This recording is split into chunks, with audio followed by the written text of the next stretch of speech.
In today's video, I'm going to teach you how to analyze Datadog logs. First, open Datadog and sign into your account. We'll start from the main dashboard so you can orient yourself. If your organization has multiple Datadog sites or regions, make sure you're in the right one for your data. The goal today is to understand where your logs originate and how to navigate the places in Datadog that bring them together for analysis. Next, look to the left-hand navigation and click Logs. This takes you into the Logs experience, where you'll spend most of your time searching, filtering, and investigating issues.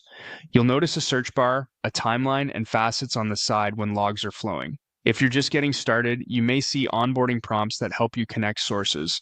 Keep this page in mind. Once your sources are sending data, this is where you'll query and visualize it. You'll now see the question, where are your logs coming from? This is Datadog's guided path to make sure each kind of source is connected correctly. Think of this as your map. Choose the category that matches how your applications and systems produce logs. Click on Server. This path is for logs that live on hosts or virtual machines. Typical examples include application logs written to files, system logs, and web server logs. Here you'll find guidance tailored for host-based collections so your logs enter Datadog with the right metadata. As you review, consider which log files matter most and which formats they use, because structured logs are easier to search later. Next, click on Container. If you run Docker or Kubernetes, this route focuses on collecting stdout and stdir streams and enriching them with labels or annotations. Consistent tags like service, env, and version will make your searches and dashboards far more powerful once the data lands in logs.